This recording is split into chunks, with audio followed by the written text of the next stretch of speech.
Imagine checking out of a hotel and your last meal order was a dish that doesn't exist, ordered by someone you never saw.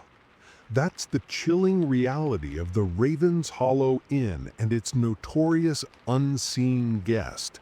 Was this their desperate cry for freedom from an otherworldly bind, or a final, terrifying declaration of their eternal haunting? The discovery happened on a bitter January morning in 2026 when the new owner of Ravens Hollow Inn, Victoria Ashford, found herself standing in the basement archive room surrounded by decades of forgotten paperwork. Dust motes danced in the weak sunlight filtering through a single grimy window, and the air tasted of mold and secrets. She had purchased the inn 6 months prior, drawn by its Victorian architecture and the promise of restoring a piece of history. What she hadn't anticipated was the weight of that history pressing down on her shoulders like invisible hands. Victoria's fingers trembled as she lifted the leather-bound guest ledger from 1952. The pages crackled with age, releasing the scent of old paper and something else, something that made her stomach turn. She had been searching for documentation about the inn's original construction when she stumbled upon something far more disturbing. Tucked between yellowed receipts and faded photographs was a room service order slip, handwritten in elegant script that seemed to shift and blur when she tried to focus on it directly. The order was dated October 13th, 1952, room 307. Victoria knew that room well. It was the only room in the entire inn that guests refused to stay in more than one night. They always checked out early, their faces pale and drawn, muttering about whispers in the walls and shadows that moved with purpose. The housekeeping staff called it the unseen guests room, though no one could quite remember when that nickname had started or why it felt so terrifyingly appropriate. But this order slip, this impossible piece of paper that shouldn't exist, changed everything Victoria thought she understood about the legends surrounding her property. The dish requested was called the Feast of Forgotten Twilight, and beneath that title was a list of ingredients that made her blood run cold. Essence of starlight collected during a lunar eclipse, salt crystallized from the tears of the departed, bread baked with flour ground from tombstone moss, wine pressed from grapes that only grew in cursed soil, fermented for exactly 100 years. Victoria's rational mind screamed that this had to be a joke, some elaborate prank left behind by a previous owner with a twisted sense of humor. Yet something about the handwriting, about the way certain words seemed to pulse with an otherworldly energy, convinced her this was genuine. Someone or something had truly ordered this meal. The question that kept her awake that night, staring at the ceiling of her private quarters, was simple yet horrifying. Why? The legend of the unseen guest had always been part of the inn's dark allure. Local historians spoke of a presence that had inhabited room 307 since the inn's opening in 1891. Guests reported the sound of footsteps pacing back and forth at precisely 3 in the morning.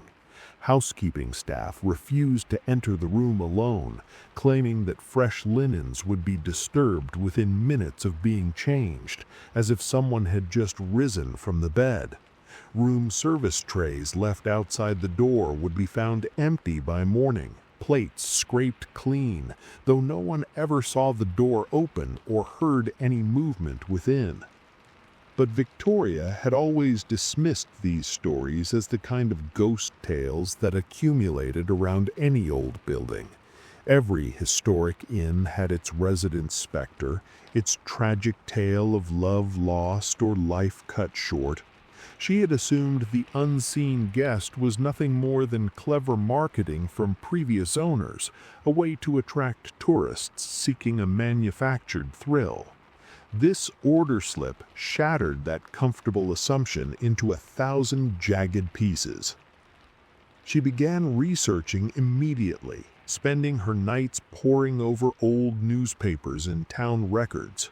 The Ravens Hollow Historical Society proved surprisingly unhelpful, their files on the inn containing nothing but basic construction records and a few society page mentions of elegant parties held in the ballroom.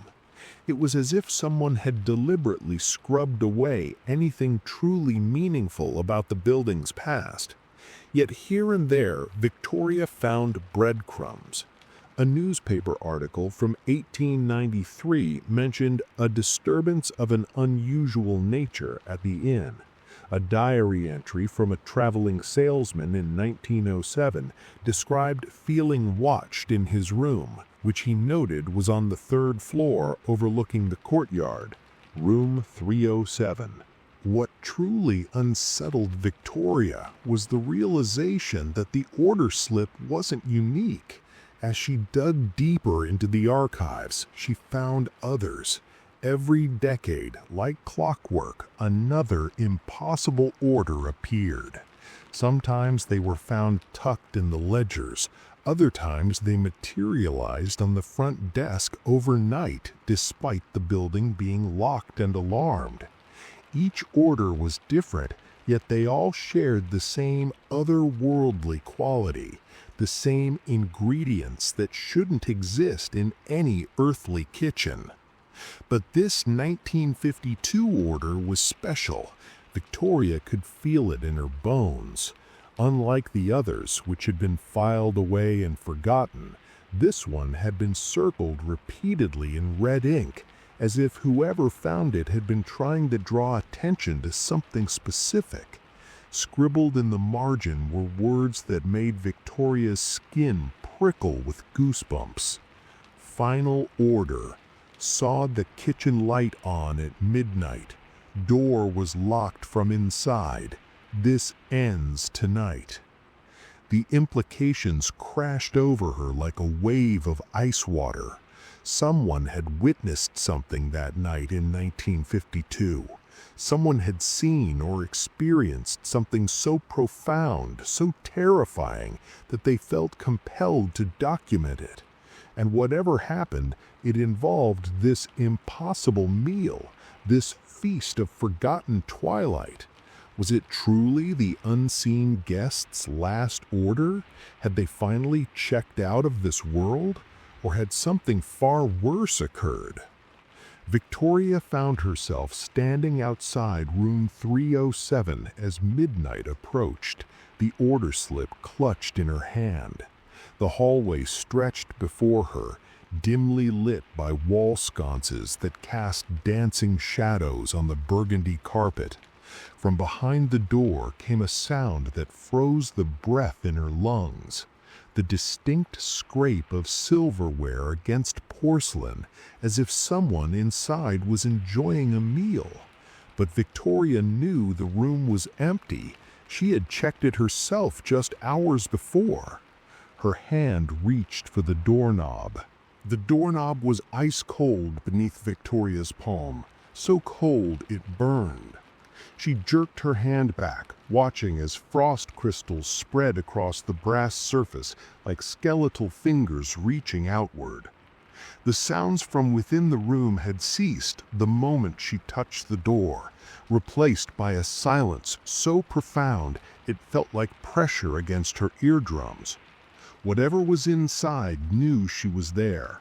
Whatever occupied room 307 was waiting.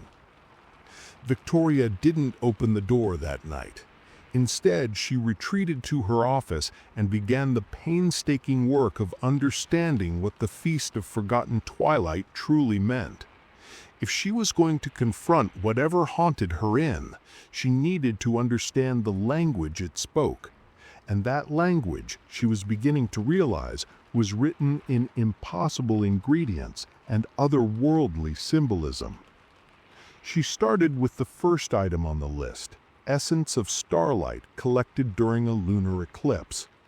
At first glance, it seemed like poetic nonsense, the kind of mystical ingredient that belonged in fairy tales rather than actual recipes. But as Victoria researched folklore and occult practices, a pattern emerged.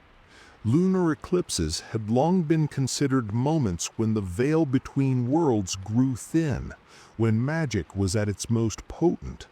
Starlight collected during such an event would theoretically contain traces of both the celestial and the earthly, a bridge between realms. In alchemical texts dating back to the Renaissance, such essence was described as a binding agent, something that could anchor a spirit to the physical world, or conversely, sever such a connection. The second ingredient proved even more disturbing. Salt crystallized from the tears of the departed. Victoria found references to this substance in medieval grimoires where it was called grief salt or mourning crystals. According to these ancient texts, tears shed by the dying in their final moments contained the essence of their earthly attachments, everything they couldn't bear to leave behind. When crystallized and consumed, this salt supposedly allowed the living to experience the dead person's final memories and emotions. But what would happen if a spirit consumed such salt? Would it force them to relive their own death, or would it show them what they had left unfinished? As Victoria delved deeper into each component, she realized the order wasn't random. It was a recipe, yes, but not in food in any conventional sense. It was a formula, a magical equation designed to produce a specific result. The bread, baked with flour ground from tombstone moss, represented decay and transformation. Moss grew on graves, feeding on the boundary between life and death. To consume it was to internalize that liminal state, to become neither fully present nor fully absent. The wine pressed from grapes grown in cursed soil and fermented for exactly 100 years was perhaps the most telling ingredient. A century of fermentation would turn any ordinary wine to vinegar, rendering it undrinkable. But these weren't ordinary grapes. Cursed soil, according to the folklore Victoria uncovered, was earth that had absorbed great tragedy or evil, ground soaked in innocent blood or tainted by dark rituals. Grapes grown in such soil would produce fruit that contained that darkness, that pain. Wine made from them and aged for exactly 100 years, a number with deep significance in many magical traditions, would become something else entirely. Not wine, but a distillation of suffering itself. Victoria reached out to contacts in the paranormal investigation community, carefully wording her inquiries to avoid revealing too much about what she had discovered. Dr. Julian Blackwood, a professor of folklore and occult history at a nearby university, proved particularly helpful. When she described the ingredients without mentioning their source, his response sent chills down her spine. "What you're describing," he said during their phone conversation, his voice crackling with static that Victoria's cell phone shouldn't have produced, "sounds like a transference ritual. Very rare, very old. The ingredients you've listed are consistent with magical practices designed to move something from one state of being to another. Think of it as a supernatural immigration process. The spirit consumes these impossible elements and uses them to either anchor themselves more firmly to the physical plane or to finally break free from whatever binds them." Victoria pressed him for more details, her pen flying across her notepad. Dr. Blackwood explained that such rituals typically required incredible power and desperation. A spirit wouldn't undertake something so dangerous unless they had exhausted all other options. The ingredients themselves were carefully chosen not just for their magical properties, but for their impossibility. By consuming things that shouldn't exist, the spirit was declaring their own impossible state, acknowledging that they existed in defiance of natural law. But here was the crucial question, the one that kept Victoria awake for yet another night. Was the unseen guest trying to become more real, more present in the physical world? Or were they trying to finally move on, to break whatever curse or trauma kept them trapped in room 307? The same ingredients could theoretically produce either result, depending on the spirit's intention and the specific way the ritual was performed. Victoria found herself studying the order slip under different lights, searching for hidden meanings. In direct sunlight, certain words seemed to shimmer with an iridescent quality. Under the glow of her desk lamp at midnight, she could swear she saw additional text appearing between the lines, written in a hand so delicate it might have been imagined. Not forgotten. Never forgotten. Remember me. She consulted more experts, though she had to be careful. Too many questions about impossible recipes and bound spirits might earn her a reputation as either a fraud or dangerously obsessed. A medium in Portland, speaking over video call with crystals arranged around her laptop, told Victoria that the Feast of Forgotten Twilight sounded like a memorial meal, a way for a spirit to honor or mourn something they had lost. The dead don't eat, the medium explained, her eyes unfocused as if seeing something beyond the camera. But sometimes they remember eating, remember what it felt like to taste and enjoy. This meal, these ingredients, they're not about sustenance, they're about memory. Someone is trying to remember who they were. That interpretation struck Victoria as profoundly sad. She had been thinking of the unseen guest as a threat, a mystery to be solved, a problem to be dealt with. But what if they were simply someone who had been forgotten? What if the impossible meal was their way of saying, I was here, I mattered, I refused to fade away completely? Yet another expert, a self-proclaimed chaos magician operating out of a bookshop in Salem, offered a darker theory. Impossible ingredients create impossible effects, he said, shuffling tarot cards with practiced ease. You consume something that defies reality, and reality has to adjust around you. This spirit, whoever they are, they're trying to rewrite the rules. Either they're making themselves more impossible, more powerful, more permanent, or they're trying to become so impossible that reality has no choice but to eject them, to spit them out into whatever comes next. Victoria spent days analyzing each element of the order, creating elaborate charts and diagrams that covered her office walls. She drew connections between ingredients, noted symbolic parallels, researched historical precedents. The picture that emerged was both fascinating and terrifying. The Feast of Forgotten Twilight wasn't just a meal, it was a statement, a declaration, a final gambit by someone or something that had run out of options. The breakthrough came when Victoria noticed the date again, October 13th, 1952. She pulled up historical records for that specific day and found something that made her blood run cold.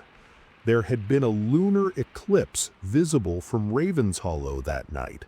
The conditions for collecting starlight essence would have been perfect. Whoever placed that order knew exactly what they were doing, knew exactly when the ritual needed to be performed. But there was something else, something Victoria almost missed in her initial research. October 13th, 1952, marked exactly 61 years since the Ravenshollow Inn had opened its doors. 61 years of the unseen guest's presence, 61 years of haunting. And in numerology, which Victoria was learning played a significant role in these matters, 61 reduced to 7, a number associated with completion, with endings and new beginnings. The unseen guest hadn't ordered a random, impossible meal. They had ordered it on a night of cosmic significance, at a moment when the barriers between worlds were thinnest, on an anniversary that marked the completion of a cycle. This wasn't impulse or madness. This was careful planning, deliberate timing, a ritual performed with precision and purpose. Victoria looked up at the ceiling of her office, knowing that room 307 was directly above her. Somewhere up there, in that room where no guest could sleep peacefully, something had consumed an impossible meal on a night of impossible possibility. And the question remained, burning in Victoria's mind like a fever. Had the ritual succeeded? Was the unseen guest finally free, or had they used that meal to bind themselves even more tightly to this place? The answer, Victoria knew, lay in understanding not just what the meal meant, but what the unseen guest had intended when they ordered it. Victoria's research led her to a disturbing realization. The more she understood about the Feast of Forgotten Twilight, the more she recognized that the meal represented a crossroads, a moment of cosmic decision with two wildly different possible outcomes. The same ritual, the same impossible ingredients could serve completely opposite purposes depending on the spirit's intention. It was like discovering that the same key could either lock a door or unlock it. And without knowing which way the unseen guest had turned that key, Victoria couldn't predict what she was truly dealing with. The break-free theory consumed her thoughts for days. She imagined the unseen guest trapped in room 307 for over 6 decades by 1952, worn down by years of existence without truly living. Perhaps they had once been someone real, someone with hopes and dreams and people who loved them. But death and whatever dark magic permeated the Ravenshollow Inn had caught them in a cruel limbo, neither alive nor properly deceased. Every day would be the same, an endless repetition of haunting the same room, pacing the same floor, existing in the same unchanging moment. Victoria found historical accounts of other bound spirits, documented cases where ghosts seemed trapped in specific locations by trauma or unfinished business. But the unseen guest situation appeared different. From everything she could piece together, this wasn't a spirit choosing to linger. This was a spirit unable to leave, held by something external, something powerful. The magical ingredients in the feast could theoretically provide the energy, the supernatural fuel needed to sever that binding. Each impossible element would work in concert, breaking down the walls of their prison one component at a time. The essence of starlight collected during a lunar eclipse would provide the doorway, a path to somewhere else. Salt crystallized from the tears of the departed would wash away the emotional anchors keeping them tied to this world. The bread made from tombstone moss would transform them, allowing them to finally complete the transition from living to properly dead. And the wine, that ancient distillation of suffering, would give them the strength to endure whatever barrier separated them from their final rest. Dr. Blackwood, when Victoria spoke with him again, supported this interpretation. Think of it as a spiritual escape pod, he explained, his academic excitement evident despite the grim subject matter. The spirit gathers impossible resources and uses them to craft a vehicle that can carry them beyond the boundaries of their prison. It's actually quite beautiful in a tragic way. Imagine being so desperate for release that you're willing to consume things that shouldn't exist, willing to become more impossible yourself in order to finally achieve the peace you've been denied. But Victoria couldn't shake the alternative theory, the one that kept her up at night staring at the shadows in her bedroom, wondering if they moved with purpose. What if the feast wasn't about escape at all? What if it was about claiming power, about transforming from a trapped victim into something far more dangerous and permanent? This solidified presence interpretation painted a much darker picture. A spirit bound to a location is limited, weakened, forced to conserve energy just to maintain their existence. But a spirit that could consume impossible elements and integrate them into their essence might be able to transcend those limitations. The starlight would no longer be an escape route, but a source of cosmic energy, making the spirit stronger, more present. The salt from departed tears would connect them to every death that had ever occurred, feeding them with that accumulated grief and loss. The tombstone moss bread would let them exist more fully in the physical world, able to interact with and influence the living in ways previously impossible. And the wine, oh, the wine would be the most terrible ingredient of all in this scenario, because consuming 100 years of crystallized suffering wouldn't just give them strength, it would give them malevolence, purpose, the concentrated evil of cursed soil transformed into conscious will. Victoria consulted with the chaos magician again, the one who had talked about reality having to adjust around impossible things. His theory was the most disturbing yet. If I wanted to make myself permanent, he said, dealing tarot cards that all seemed to be the Tower or Death, I'd make myself into something reality couldn't ignore.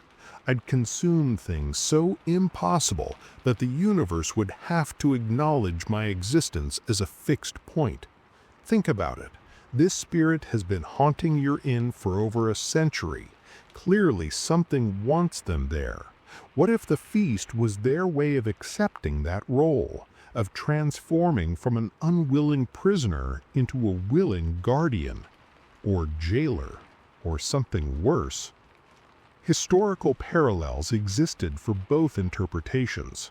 Victoria found accounts of rituals designed to free trapped spirits, elaborate ceremonies involving rare ingredients and precise timing. But she also found examples of spirits deliberately strengthening their connection to the physical world, choosing to become permanent fixtures of locations they once merely haunted. Ancient temples in Japan had documented cases of spirits consuming offerings that made them into protective kami. European castles told stories of ghosts that grew stronger over time, feeding on the fear of residents until they became nearly physical manifestations of terror. The question became personal for Victoria in early February. She had been working late in her office, the rest of the inn quiet and dark around her. The winter wind howled outside, rattling windows and making the old building creak and settle. She was reviewing her notes on the feast when her desk lamp flickered. Once, twice, then steady again.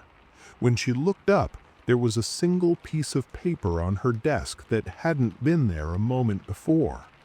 It was a room service order, fresh, the ink still wet, written in that same elegant script that seemed to shift when she tried to focus on it. Room 307. But the order wasn't for the feast of forgotten twilight. It was for something simple. Coffee, black, toast with butter, orange juice.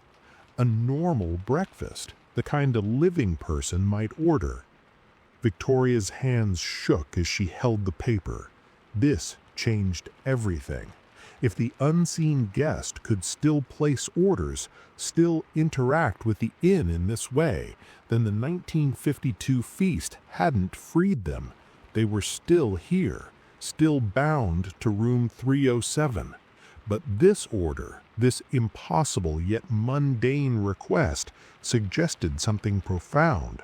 The spirit was asserting normalcy, requesting ordinary things as if to remind themselves, or perhaps Victoria, that they had once been human. She made a decision that would have seemed insane to anyone else.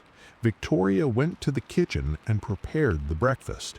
She arranged it carefully on a silver tray, the kind the inn had used in its glory days, and carried it up to the third floor. The hallway was cold, despite the heating system running at full capacity. Her breath misted in the air as she approached room 307.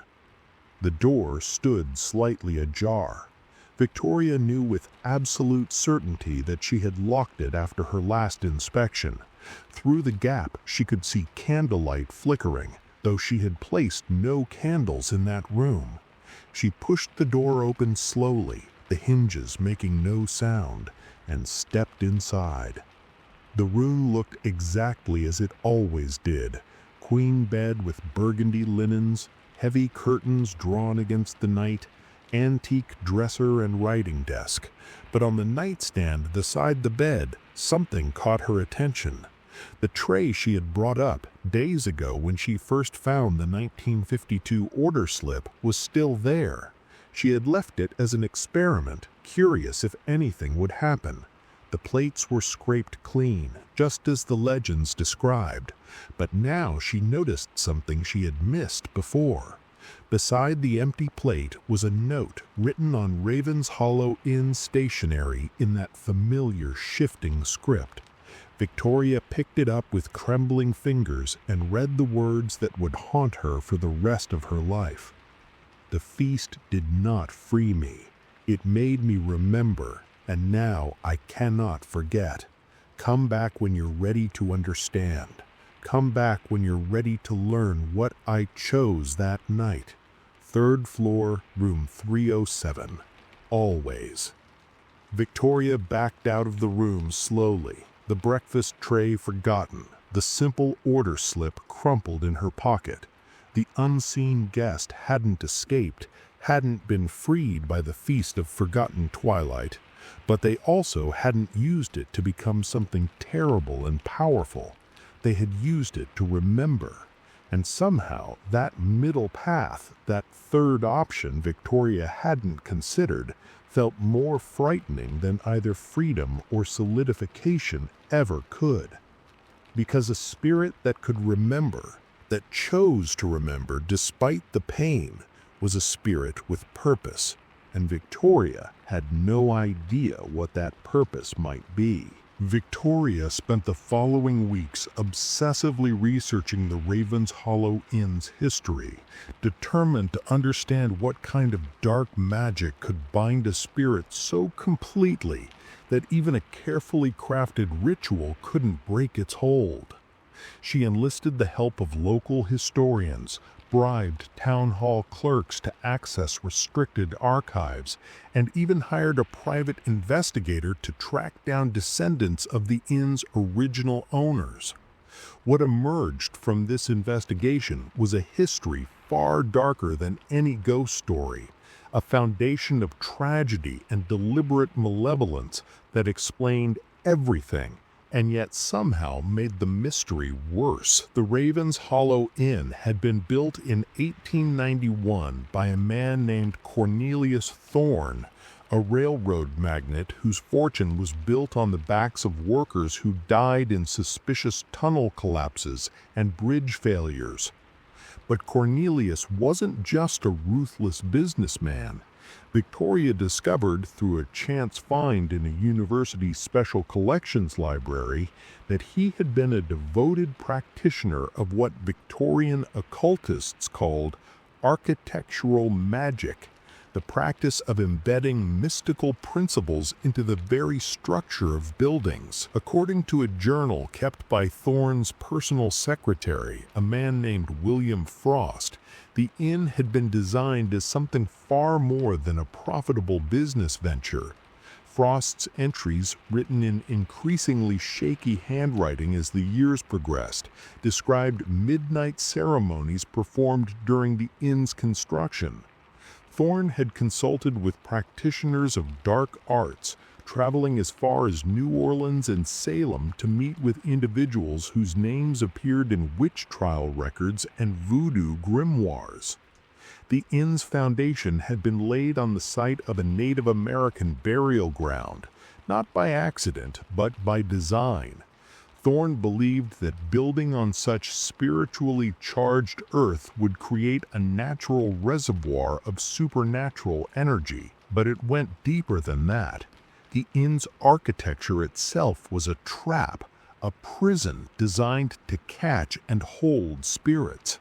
Victoria studied the blueprints she found in Frost's papers and felt sick as she recognized the patterns.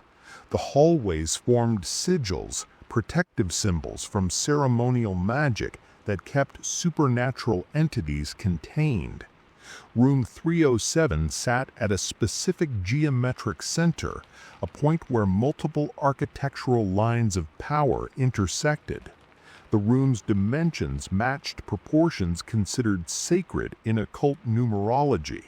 Even the placement of windows and doors had been calculated to create a sealed chamber, a bottle designed to trap whatever unfortunate spirit wandered into it. William Frost's journal entries grew more disturbed as construction progressed. He wrote about workers who refused to enter certain parts of the building, claiming they felt watched or heard whispers in languages they didn't understand. 3 construction workers died in accidents that the authorities ruled as negligence, but which Frost suspected were something far more sinister.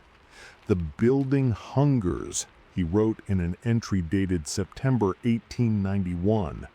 Mr. Thorne says this is necessary, that the inn requires a foundation of sacrifice to properly function.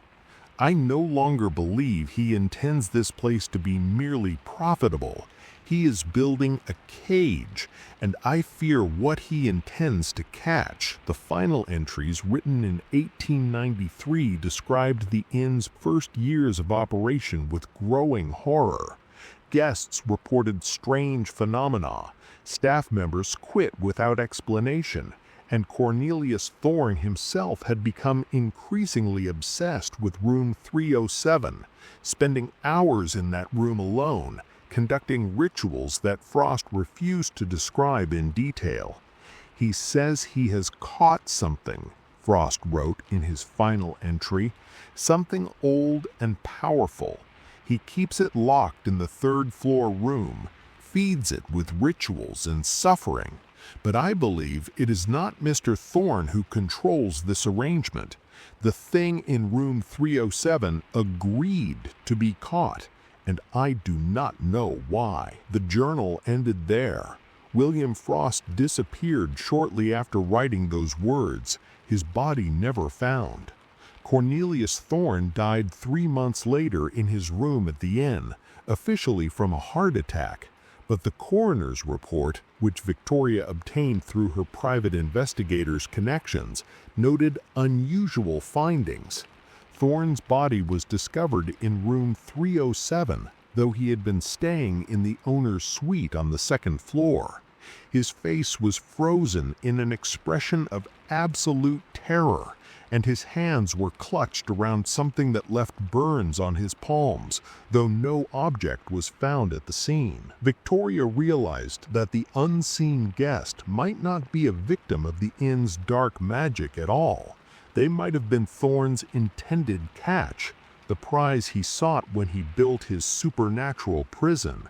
But Frost's words haunted her. The thing agreed to be caught. What kind of spirit would willingly enter a trap? What could they possibly gain from such an arrangement? She found more clues in the records of guests who had stayed in room 307 over the decades. Not many, as the room's reputation kept most visitors away, but enough to establish a pattern. Every guest reported the same core experiences: the feeling of being watched, the sound of pacing at 3 a.m., the sensation that someone was sitting on the edge of the bed, though no one was visible. But there were other details, more specific accounts that painted a strange picture. A businessman in 1923 wrote in a letter to his wife that he felt profound sadness in the room, as if the walls themselves were grieving. A young woman in 1937 reported dreaming of a figure who stood at the window, looking out over Raven's Hollow with an expression of such longing that she woke up crying. A World War II veteran staying in the room in 1946 told the front desk that he heard a voice whispering the same phrase over and over: "Not forgotten, never forgot." The unseen guest wasn't malevolent. Every account Victoria found supported this conclusion. Guests were frightened, yes, but never harmed. The spirit made its presence known, but seemed to crave something other than fear. It wanted, Victoria realized with growing certainty, to be acknowledged, to be remembered, to maintain some connection to the world of the living, even though something, perhaps Thorne's dark magic, or perhaps their own choice, kept them bound to this single room. The nature of the binding magic itself remained elusive. Dr. Blackwood brought in colleagues specializing in architectural occultism. They examined the inn, taking measurements and photographs, creating three-dimensional models of the building's geometry. Their findings confirmed Victoria's worst fears. The entire structure was essentially a massive supernatural circuit, with room 307 as the battery, or more accurately, the cell that powered everything else. "Whoever designed this," Dr. Blackwood said, standing in the third-floor hallway outside room 307, his instruments detecting energy fluctuations that shouldn't exist, understood sympathetic magic at a level I've rarely encountered. The building isn't just trapping a spirit, it's feeding off them, using their presence to maintain its own supernatural stability. As long as the unseen guest remains bound here, the inn itself exists in a kind of protected state, insulated from normal entropy and decay. Look at these walls, this woodwork. The building is over a century old, but it's remarkably well preserved. That's not maintenance, that's magic. Victoria felt a chill that had nothing to do with the temperature. So the inn itself has a stake in keeping the unseen guest trapped? More than that, Dr. Blackwood replied grimly. The inn might actually be sentient in some limited way, or at least functioning with sentient-like purpose. It will resist any attempt to free the spirit. The magic Thorne embedded in these walls has had over 100 years to mature and grow. Whatever he built, it's evolved beyond his original design. This explained why the Feast of Forgotten Twilight hadn't freed the unseen guest. The ritual might have been powerful enough to break an ordinary binding, but not one woven into the very architecture of the building, reinforced by decades of supernatural energy, perhaps even strengthened by the unwitting fear and discomfort of every guest who had felt the presence in room 307. The inn itself was the prison, and as long as the inn stood, the unseen guest would remain bound. But the note Victoria had found suggested the spirit understood this. The feast did not free me, it made me remember. The ritual hadn't been about escape at all. It had been about reclaiming identity, about pulling back the memories and sense of self that decades of entrapment had eroded. The unseen guest had used those impossible ingredients to reconstruct themselves, to remember who they were before they became nothing more than footsteps and shadows. Victoria made a decision. She would go back to room 307, as the note had invited. She would face the unseen guest directly and ask them the questions that haunted her. Who were they? Why had they agreed to be caught? What had they chosen that October night in 1952? And most importantly, what did they want now? Victoria prepared carefully, researching protective rituals and gathering items that might provide some spiritual shielding. But in the end, Victoria realized protection wasn't what she needed. The unseen guest had had countless opportunities to harm visitors over the past century and had never taken advantage of them. They didn't want to hurt anyone, they wanted something else entirely. On a cold February night, exactly 1 month after finding the 1952 order slip, Victoria climbed the stairs to the 3rd floor. She carried nothing but a journal and pen, tools for recording whatever she might learn.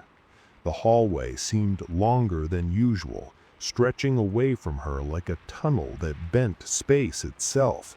The temperature dropped with each step toward room 307, her breath misting in air that shouldn't be this cold.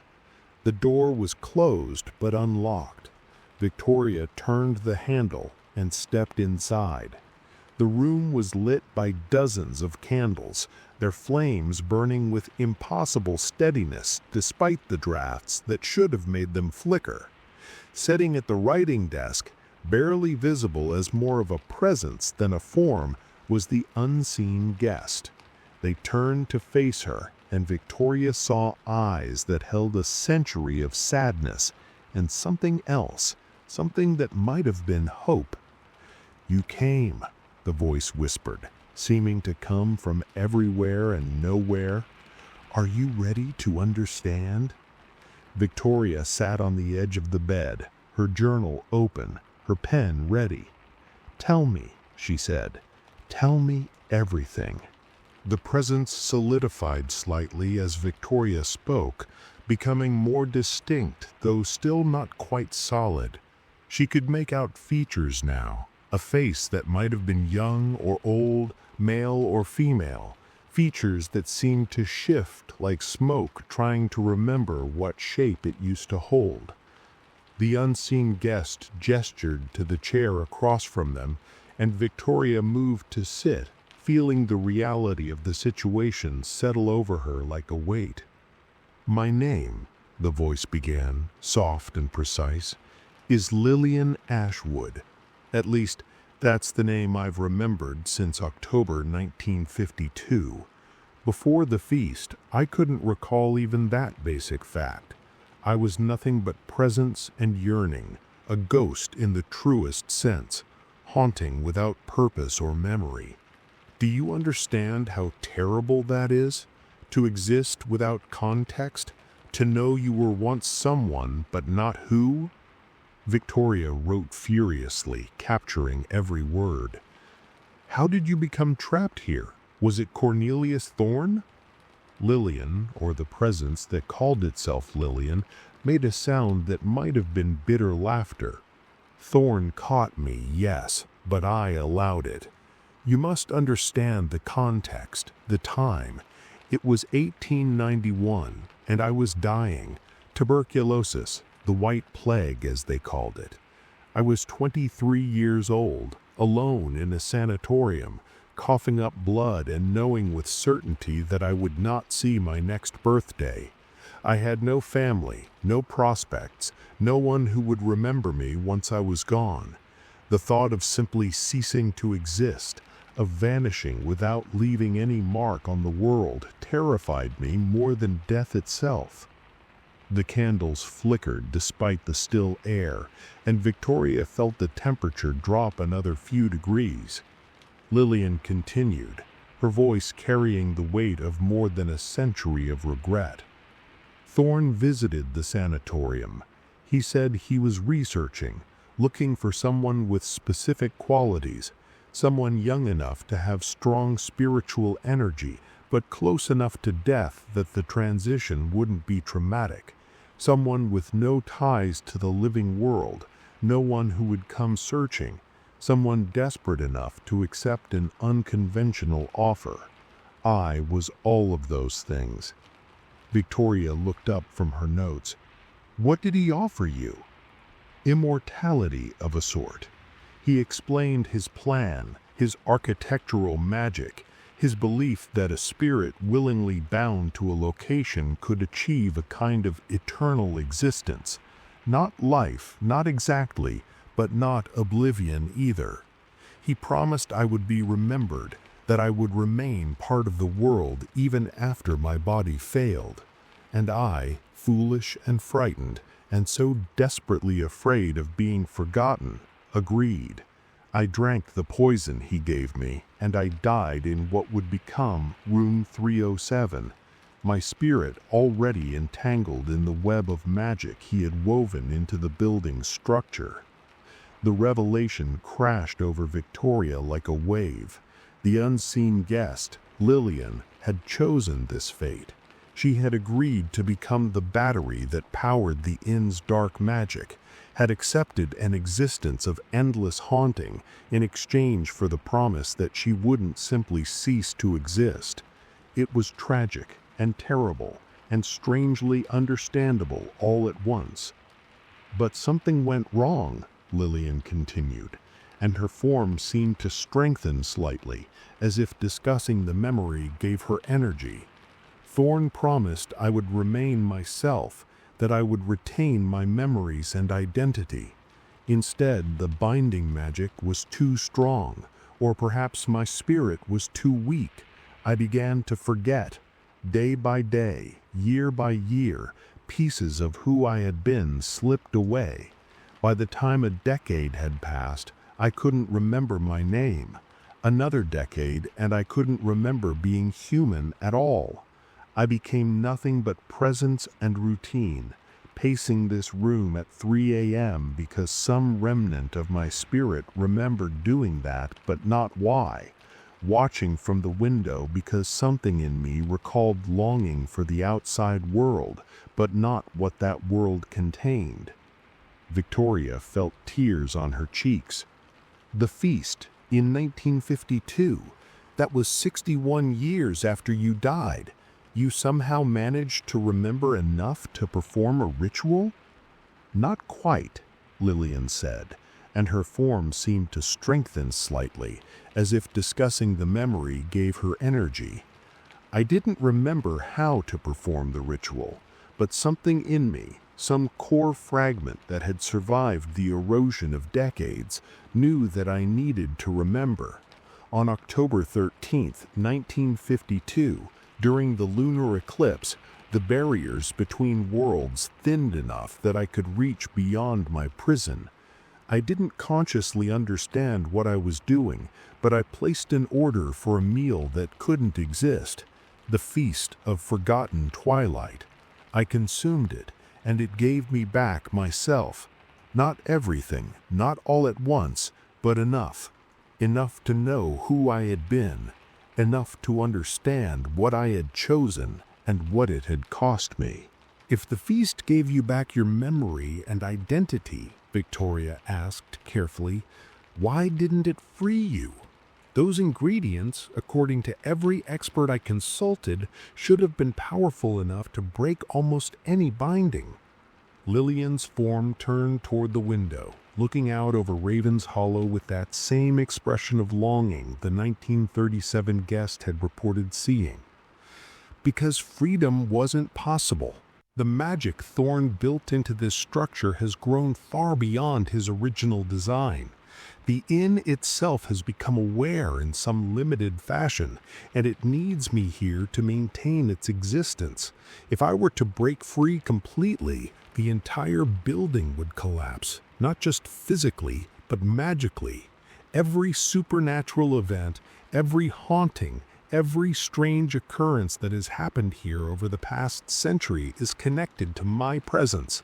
I am the foundation stone of this place's otherworldly nature. So you chose to remember instead of trying to escape, Victoria said, understanding dawning. You used the feast to reclaim your identity while accepting that you would remain bound. Exactly. I realized something important that night. Being forgotten is worse than being trapped. At least now I know who I am, even if I can't leave this room. I remember Lillian Ashwood, the girl who was so afraid of oblivion that she made a devil's bargain with a railway magnate practicing dark magic. I remember my mistakes and my fears, and in remembering, I can be something more than just an unseen presence. I can be a person, even if that person exists only as a ghost. Victoria sat back, processing everything she had heard. The tragedy of Lillian's story was profound, but there was also something strangely beautiful about her choice.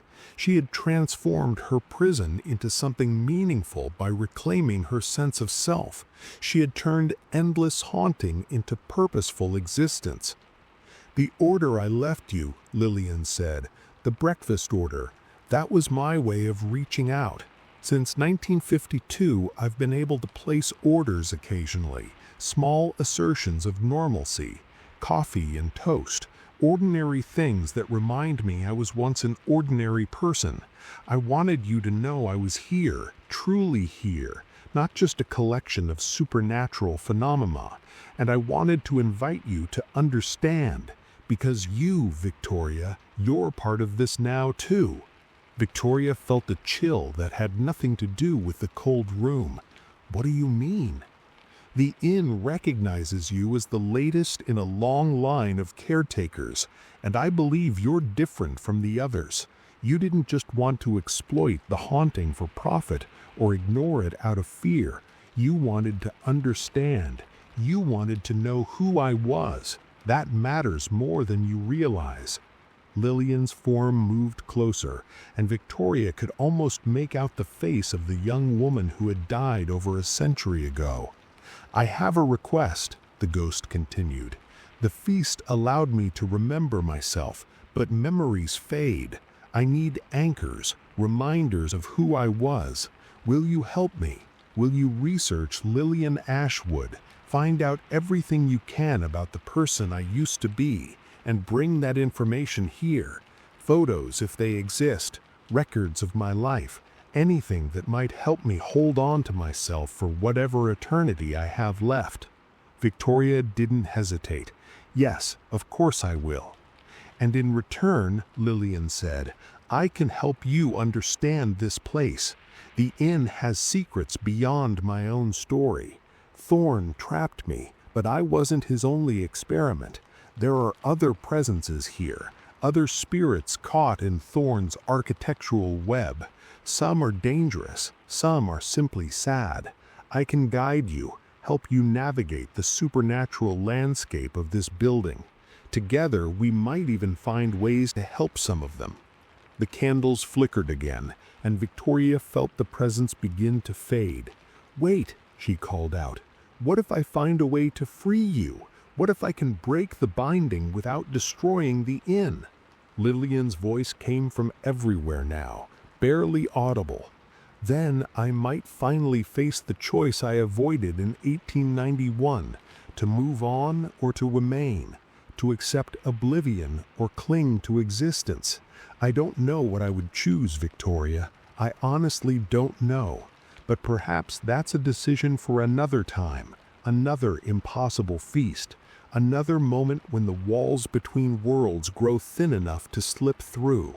The presence vanished completely, leaving Victoria alone in room 307 with slowly dying candles and a journal full of notes that would change everything she thought she understood about haunting, memory, and the price of immortality. She sat in the darkness for a long time, thinking about Lillian Ashwood's choice, about the nature of existence and remembrance, about what it means to matter in a world that forgets so easily. When Victoria finally left the room, she knew her purpose at the Ravens Hollow Inn had fundamentally changed. She wasn't just the owner of a historic building. She was the keeper of Lillian's story, the guardian of a spirit who had chosen memory over oblivion and found a kind of peace in that choice. And there were others, other stories, other spirits caught in Cornelius Thorne's web of architectural magic. Each one deserved to be seen, to be understood, to be remembered. Victoria began her research the next morning, diving into census records and death certificates, searching for traces of Lillian Ashwood.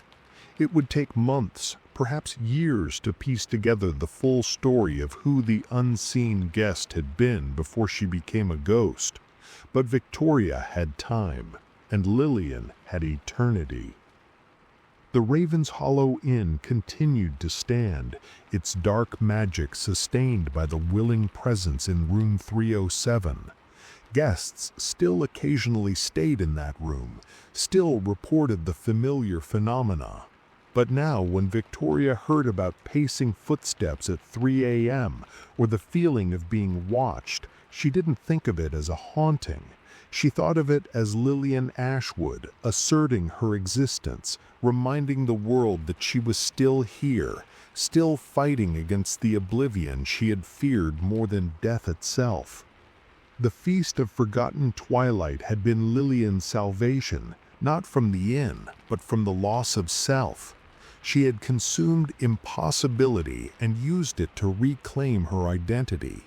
In doing so, she had transformed from an unseen presence into a person with a story, with choices, with agency, even in her trapped state.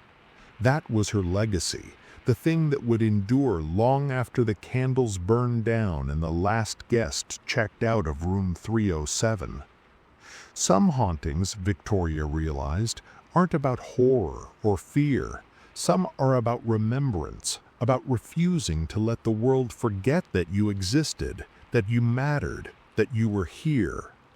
Lillian Ashwood had found a way to matter even as a ghost, and that, perhaps, was the most impossible feast of all, to consume your own fading memory and remake it into something permanent, something that would outlast even death.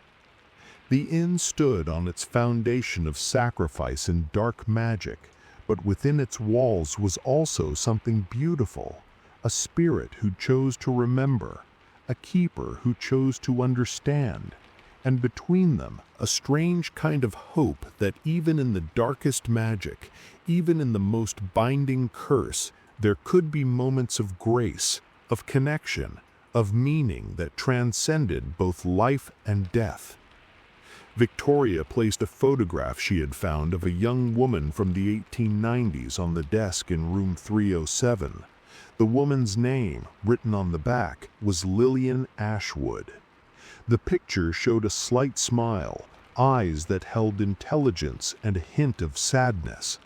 This was who had become the unseen guest. This was who paced the floors at 3 a.m. This was who ordered an impossible feast to remember herself. "I found you," Victoria whispered to the empty room, "and I'll make sure no one forgets you again." The candles she had brought flickered once in response, and Victoria could have sworn she heard a whisper of gratitude carried on air that tasted of starlight and tears, of tombstone moss and ancient wine. The feast had ended, but its effects would endure. Memory, once reclaimed, is the most stubborn kind of magic. And in a room on the 3rd floor of the Ravens Hollow Inn, memory burned brighter than any candle, refusing to be extinguished, refusing to be unseen.